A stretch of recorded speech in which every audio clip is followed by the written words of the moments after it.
அந்த நாட்டின் அரசன் மிகச்சிறந்த வீரர், எதிரிகளுக்கு சிங்கம் போன்றவர். அதனால் அண்டை நாட்டு மன்னர்கள் அவரிடம் எப்போதும் வாலாட்டுவது இல்லை. நாட்டு மக்களுக்கு எல்லா விஷயங்களையும் மிகச்சிறந்த அரசர் என்ற பெயரும் பெற்றவர். அவருக்கு ஒரே மகன். அவன் அழகான முகமுடையவன். ஆனால் அவனது முதுகோ கூன். எப்போதும் குனிந்தபடியே நடந்து திரிந்தான். அவனை நினைத்து அரசருக்கு மிகுந்த கவலை. வருங்காலத்தில் நாட்டை ஆளப்போகும் தன் ஒரே மகன் இப்படி இருக்கிறானே என்று வருந்தினார். புகழ்பெற்ற பல மருத்துவர்களை வரவழைத்து இளவரசனுக்கு சிகிச்சை செய்தார்.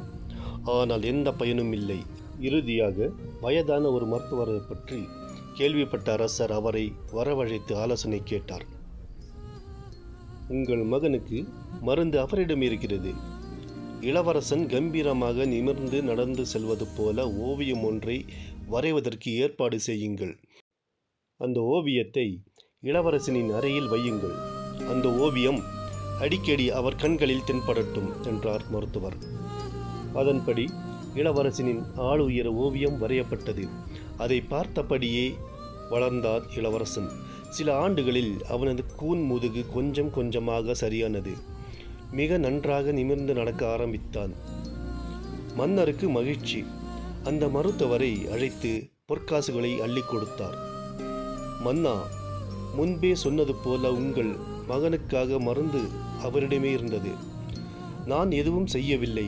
ஓவியத்தை தினமும் பார்த்த இளவரசர் அதில் உள்ளபடியே தானும் மாறிவிட முடியும் என்ற எண்ணத்தை ஆழ்மனதில் வளர்த்து கொண்டார்.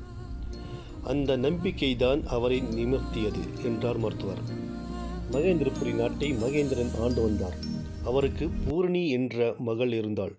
அழகிலும் அறிவிலும் சிறந்த தன் மகளுக்கு சிறந்த கணவனை தேர்வு செய்ய விரும்பினார்.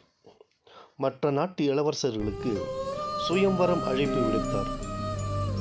அதில் தாராபுரம் இளவரசன் செண்பகராமனும் கலந்து கொண்டான். சுயம்வர போட்டிகள் மொத்தம் 2.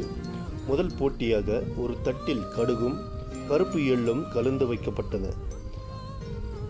அதனை தொடாமல் பிரித்து ஏதேனும் ஒன்றை எடுத்து வர வேண்டும். இதை கேட்ட பலரும் பின்வாங்கினர். செண்பகராமன் மட்டுமே முன்வந்தான். அரங்கத்திற்கு வெளியே எறும்பு புற்றின் அருகே எள்ளும் கடுகும் கலந்து தட்டை வைத்தனர். எறும்புகள் எள்ளை மட்டும் எடுத்துக்கொண்டன. மீதி இருந்த கடுகை காண்பித்து வெற்றி பெற்றான். 2வது போட்டி. ஒரு கேள்வி. இங்குள்ள அனைவரையும் எவ்வாறு திருப்தி அடைய செய்வாய் என்று கேட்டார் மன்னர். பலரும் பலவிதமாக பதில்களை சொன்னார்கள். செண்பகராமன் சிறிது யோசித்தான். அனைவருக்கும் சுவையான தரமான உணவுகளை தயார் செய்து அளிப்பேன் என்றான். நீ கூறிய பதில் மிக சரியானது. உணவு விஷயத்தில் மட்டுமே மனிதன் போதும் என திருப்தி அடைவான். விருந்து என்பது பசியை போக்குவதுடன் நட்பையும் வளர்க்கும். ஓர் அரசன் குடிமக்களின் பசியை போக்கவும் அண்டை நாட்டுடன் நட்பாக இருக்கவும் தெரிந்திருக்க வேண்டும் என்றார் மன்னர். செண்பகராமன் சுயம்வரத்தில் வெற்றி பெற்றான்.